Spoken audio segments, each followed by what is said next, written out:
Hello,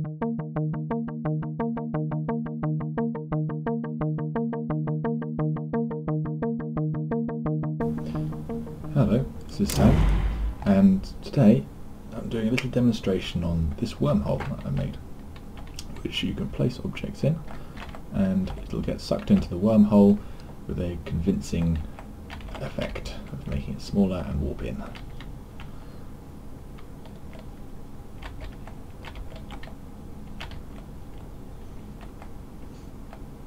Now essentially it's made up of 4 parts, which is the blueprint containing the particle system and its position in the world, the small objects along the side which will be destroyed as they enter the wormhole, the kill box which destroys these objects when they enter, and a shader which controls the warp into the wormhole.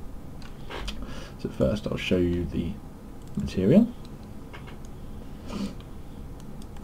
Essentially, this combines the world position, where it is in the world, with your vector parameter, which you can control where it actually sits in the world, using a distance node.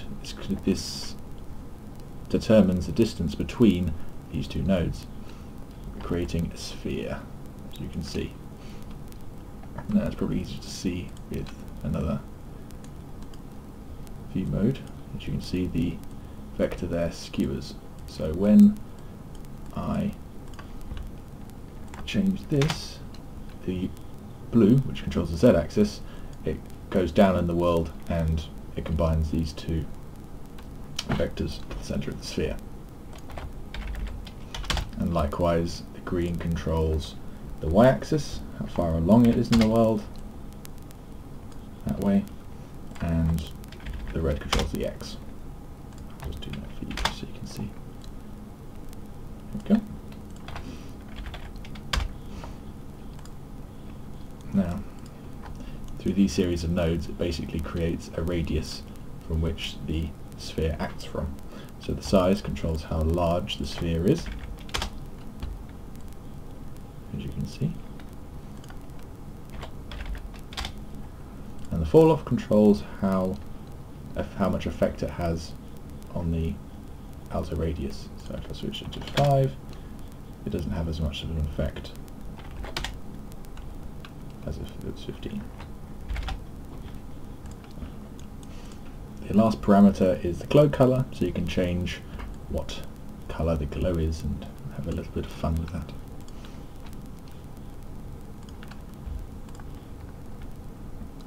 Next I'm going to show you the particle system.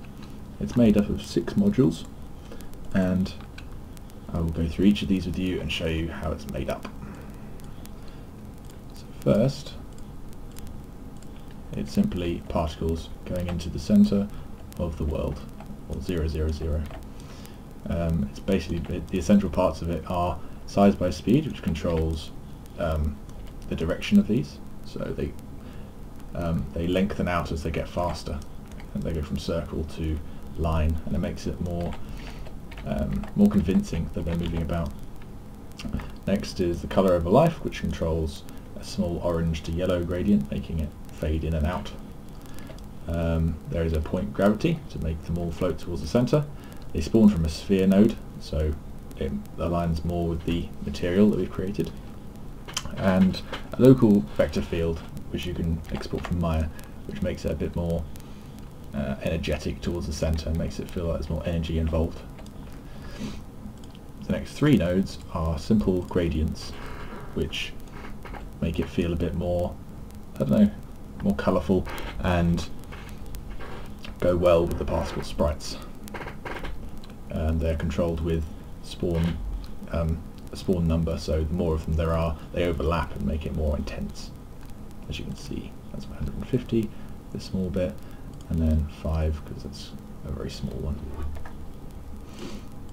The final 2 nodes are simple flat planes which are rotating, and they give it more of an interesting texture and make it a bit more convincing that there's depth involved, and it actually tells you it's a wormhole.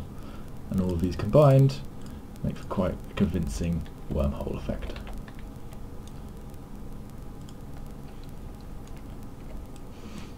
Next I had to make a blueprint for each of these different types of rock and box, which I shall show you here. We go in, find it, box. There we go. It's a simple event active begin overlap with the kill Z volume, which is the square in the center, and all that does is destroys the actor when they overlap. As you can see, it's just a rock. That's what it is, with the material applied to it. And of course there's just a simple light inside to make it cast light with the surroundings, and the kill Z box inside so it kills the player and any rocks that come here. Now, when creating this, I came across a few successes and limitations of what this can solve, both down the production line and with people who want to use this. Basically, it's a good demonstration of how VFX and games can come together, but on the other hand, it is a bit of a pain for people to adjust. So, you know, there's at least the particle system and the values in here that you have to change in order to place it somewhere else in the world. But with that, you can actually make multiple wormholes around, and multiple objects. And after you set everything up, it becomes very easy to make everything work together. Likewise, there's parameters to make it very easy for people to change. They can change the color very easily. It's all the particles are contained in one system and one blueprint, so there's very little that someone has to do to change that.